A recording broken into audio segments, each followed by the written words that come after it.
Muito bem, currículo em ação, páginas 62 e 63. Faremos a leitura e logo em seguida a professora irá explicar a adaptação da atividade. O bicho-homem, de Danilo de Almeida da Silva. Vovó Juvenália sempre foi uma mulher peculiar. E eu nunca prestei muita atenção nisso.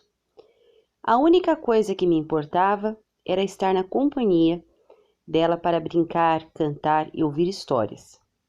Sobre esse último, por mais que eu fosse criança, Juvenália jamais me poupou das lendas de sua terra natal, Itacarambi, em Minas Gerais.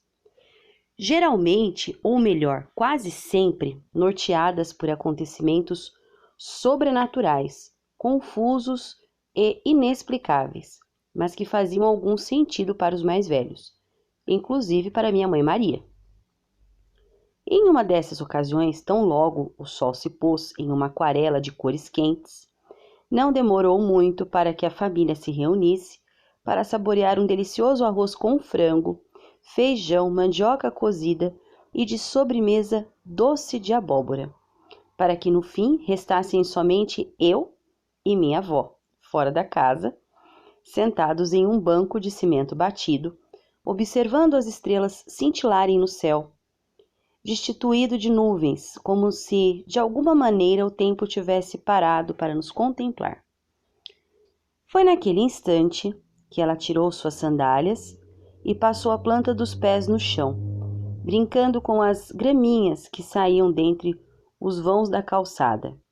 Por mais que tal comportamento não fosse lá muito higiênico, suspirando, ela sorveu o ar fresco com cheirinho de terra e mato molhado e segurou meu ombro bem forte. Sabe, Camilo, essa noite, desse jeito, fria e silenciosa, me faz lembrar de quando eu morava lá em Itacarambi, com meus pais. Minha mãe sempre pediu para que a gente não saísse à noite, porque tem muitas coisas misteriosas que andam por aí, e a gente nem sabe o que é. E teve uma criatura com a qual me encontrei, que me dá calafrios até hoje. Você pode me contar, vó? Sim, mas peço que não tenha medo. O que eu irei contar foi meu encontro com uma criatura assombrosa, o bicho-homem. Eu não terei medo, confirmei, cruzando as pernas sobre o banco enquanto ela tirava um pedaço de papel do bolso, onde estava desenhada uma figura alta e peluda, de olhos vermelhos. Tudo começou numa madrugada fria. Minha mãe tinha acabado de fazer o jantar, e como de costume, meu pai chegou cedo, trazendo uma trouxa com a mistura do outro dia. Logo depois de comer, minha mãe fechou a porta e as janelas, e deixou um pouco de comida para os cachorros que ficavam lá fora.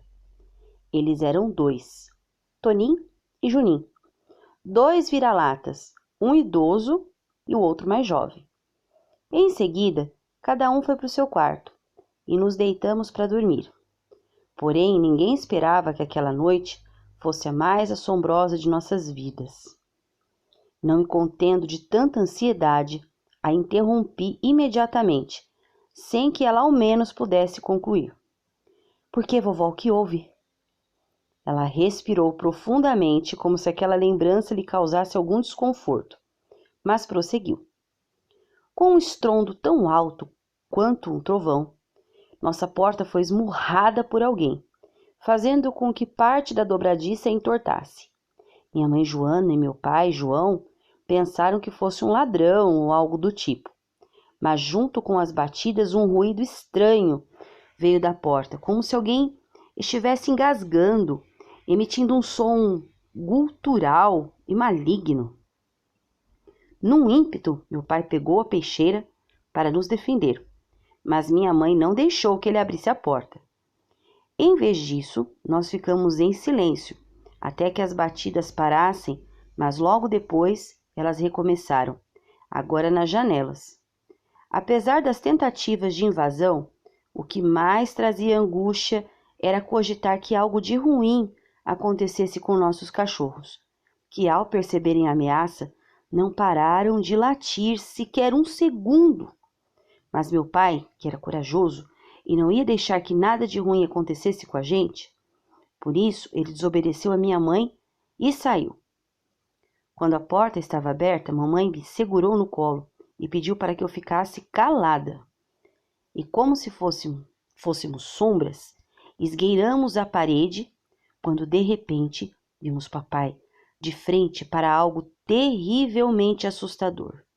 Uma criatura alta, de braços e pernas rígidas, como se não tivesse juntas, de olhos grandes e vermelhos, a pele toda coberta de pelos marrons e orelhas pontiagudas, estendendo as mãos grandes e com unhas longas e afiadas. Nesse momento, percorreu-me um calafrio pelo corpo todo, como se alguém estivesse nos observando. Porém, tentei manter a calma, para que vovó continuasse. Ao olharmos para o vão, vimos que somente Junim, o cão mais jovem, estava latindo, e a um gemido de lamento, pois Tonim, o cão mais velho, encontrava-se desfalecido no chão, aparentemente ferido pela criatura. Enquanto meu pai se posicionava para enfrentar o bicho, Junim avançou e tentou morder as pernas do monstro. Porém, antes que pudesse feri-lo, o cachorro mais novo também foi atingido pelas mãos, ou melhor, pelas unhas da criatura, que se alongaram como se fossem agulhas afiadas, jogando-os para o lado do meu pai. Meu pai, desnorteado, empunhou a peixeira, preparou-se para atacar. Minha mãe, porém, largou-me no chão e gritou, pedindo para que João recuasse. Meu pai, claramente nervoso, verteu lágrimas ao ver seu cachorro daquela maneira, mas mesmo assim atendeu o pedido de Joana. Parado, o bicho-homem abriu um sorriso, revelando centenas de dentes pontiagudos, como se estivesse feliz por tudo o que havia feito. Todavia, em vez de continuar com as investidas, ele simplesmente virou de costas e começou a ir embora, deixando pegadas escuras no chão e rodeadas de pelos até desaparecer no meio da mata. Muitas perguntas passavam à minha mente nesse momento. E agora, vovó, o que aconteceu? Ele foi embora? O que ele queria? Ninguém entendeu ao certo o que havia acontecido, mas minha mãe, em algum momento da vida, enfrentara o bicho-homem. Tratou de esclarecer que ele fora um escravo que morrera nas matas e que, salvo pela natureza, foi transformado em uma criatura perigosa, cuja missão era expulsar aqueles que ousaram construir casas onde só deveria haver a mais pura natureza. Desde aquele dia, Camilo, sempre que eu sinto esse cheiro de mato, lembro daquela figura e de quão assombrosa ele era. Esse desenho aqui, ela me entregou o papel. Eu fiz um dia depois do acontecido e sempre guardei comigo, para me lembrar que há mais coisas entre o céu e a terra do que as coisas que de fato conhecemos. Mas, vó, você viu o bicho-homem de novo depois que ele atacou a casa? Nunca mais. Mas dizem que ele anda por aí protegendo as matas. E de alguma maneira é questão de tempo para que qualquer um que tenha invadido um pedaço esquecido da natureza se encontre com ele. Mas acho que já chega. Vamos entrar. Ao entrarmos, Juvenália fechou a porta e começamos a nos arrumar para dormir. Observando o desenho, fiquei imaginando como seria ver uma criatura tão imponente, corpulenta e maligna. E, em um estado de quase sono, mal fechei os olhos e fui acordado por algumas batidas na porta. Meu coração de prontidão acelerou e minha garganta secou. Por alguns instantes fiquei paralisado de medo. Aos poucos desci da cama, abri a porta do quarto e lentamente fui caminhando em direção à entrada da casa. Entrando na casa, meu tio Cláudio foi recepcionado por minha avó. No entanto, apesar de ser ele, como a porta ainda estava aberta, eu consegui enxergar uma figura alta, de olhos vermelhos, saindo do matagal do outro lado da rua, a qual abriu um largo e maligno sorriso, do qual eu jamais me esqueci.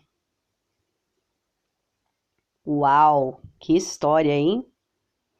Vamos para a adaptação da atividade 3B? Construindo esquemas gráficos. Antes de vocês realizarem essa atividade, a professora vai deixar algumas questõezinhas para vocês responderem sobre o texto. Depois que vocês responderem, vocês vão construir, ou seja, copiar mesmo, desenhar um esquema igualzinho que vocês estão vendo aqui e vão preencher com as informações que está sendo pedida. Na verdade, você vai substituir as palavrinhas, certo? Pelas informações que estão sendo solicitadas. Na verdade, você vai precisar de 2 esquemas, caso você faça uma letra muito grande, tá certo? Se não, um esquema só vai ser tranquilo para você. O título do livro. Onde será que nós acharemos o título do livro?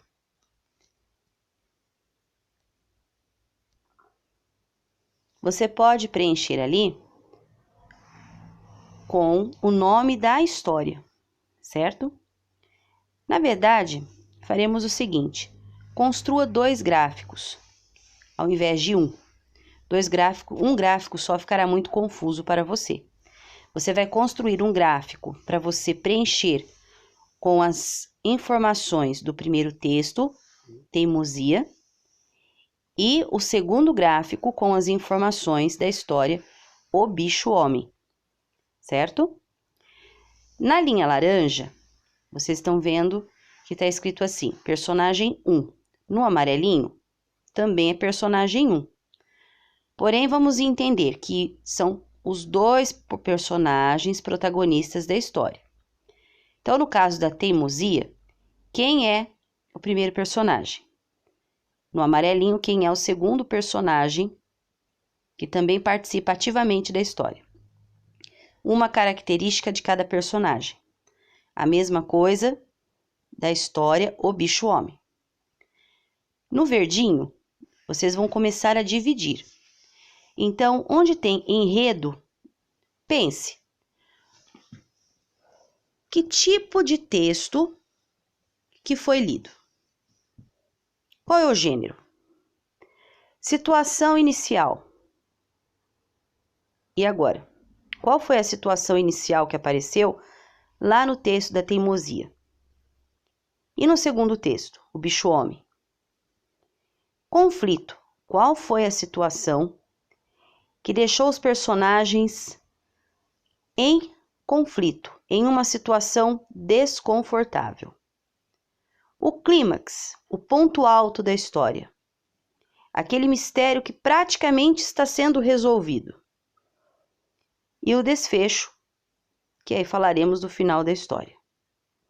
No azulzinho, o tempo. Passado, presente, futuro. Ele está em primeira pessoa? Está em segunda pessoa?